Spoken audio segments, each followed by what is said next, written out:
जा रहा है। वोट जिहाद का जवाब वोट के धर्म युद्ध से हमको देना है। महाराष्ट्र के रण में वोट जिहाद की एंट्री। महाराष्ट्र के रण में रजाकार बना मराठा। महाराष्ट्र के रण में भाव वर्सेस भाईजान। महाराष्ट्र की राजनीतिक बिसात पर सारे मोहरे सेट हो चुके हैं। जो किलेबंदी मजबूत करेगा जीत उसी की होगी, लेकिन हार और जीत की इस बिसात से पहले जुबानी चाल से विरोधियों के किले को ध्वस्त करने की कोशिश की जा रही है। चूंकि सारा खेल वोटों के ध्रुवीकरण का है, इसलिए वोट जिहाद का जवाब धर्म युद्ध से दिया जा रहा है। थोड़े सोए हुए थे, इसलिए कई जगहों पर हम लोगों को मात खानी पड़ी, लेकिन अब वोट जिहाद का जवाब वोट के धर्म युद्ध से हमको देना है। यहाँ पर धर्म युद्ध कहाँ से आ गया? अरे कुछ तो शर्म करो तुम लोग। 10 साल से सत्ता में हो, पूरी मलाई खा ली है देश की, और तुम धर्म युद्ध की बात कर रहे हो। आप इलेक्शन कमीशन ऑफ इंडिया को इस तरह के वाहियात अनाप शनाप जो स्टेटमेंट आ रहे हैं बीजेपी की तरफ से नोटिस लेना चाहिए, और ये क्लियर कट वायलेशन है मॉडल कोड ऑफ कंडक्ट का, और बोल रहे हैं जिहाद। कहेगा जिहाद? दरअसल वोट जिहाद को लेकर धर्म युद्ध वाली कहानी तब शुरू हुई जब एक मुस्लिम संगठन की तरफ से महाविकास अघाड़ी के सामने समर्थन के एवज में 10 मांगे रखी गई। इन मांगों में 10% मुस्लिम रिजर्वेशन, वक्फ को फंडिंग और 1992 के दंगों के आरोपित मुस्लिमों को राहत देने की मांग की गई थी। दावा तो ये भी किया जा रहा है कि महाविकास अघाड़ी की तरफ से इन मांगों को मान भी लिया गया है। यही वजह थी कि भाव से भाईजान भिड़ गए।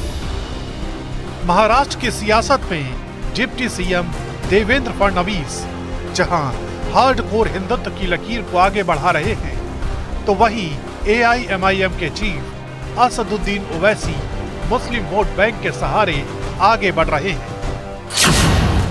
आंकड़े बताते हैं कि महाराष्ट्र में 38 विधानसभा सीटें ऐसी हैं जहां मुस्लिमों की आबादी 20% है, जबकि 9 विधानसभा सीटें ऐसी हैं जहां मुस्लिमों की आबादी 40% है। यही वजह है कि ओवैसी सीधे सीधे अपने कोर वोटरों को लुभाने में जुटे हैं, जबकि बीजेपी ओवैसी के इसी एजेंडे को धराशायी करने में जुटी है। सुनिए देवेंद्र फडणवीस का औरंगजेब पर दिया गया ये बयान। सुन ले ओवैसी, कुत्ता भी ना पेशाब करेगा औरंगजेब की पहचान पर। अब तो तिरंगा लहराएंगे पूरे पाकिस्तान पर। बीजेपी का देवेंद्र फडणवीस बोलता है मेरा नाम लेके औरंगाबाद में। सुन ले ओवैसी, क्या कहता है फडणवीस? जिहाद की बात करता है। वोट जिहाद होता है, हमको मालूम बताया गया। लव जिहाद होता है, फिर बोला गया लैंड जिहाद होगा, फिर बोला गया जॉब जिहाद होगा, अब कह रहे हैं वोट जिहाद होगा। अरे देवेंद्र, तू अयोध्या की सीट तेरी पार्टी हार गई, कौन सा तेरा जिहाद था वहां पे? बोल, कैसा हार गए तुम लोग वहां पे? कौन हराया तुमको वहां पे? तुम लोग यहां पर हार गए, मुंबई में कई सीट तुम हार गए। वो क्या था बोलो? मोदी की मेजॉरिटी कम हो गई। बनारस में वो क्या था बोलो? मगर मकसद क्या है बीजेपी का? इनको डराओ।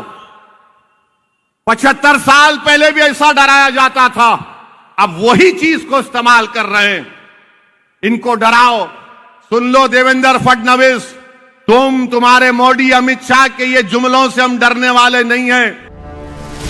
फिलहाल तो महाराष्ट्र की सियासत का जो हाल है उसे देखकर यही लग रहा है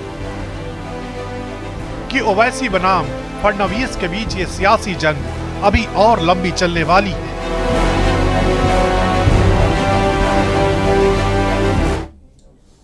और अब टॉप 20।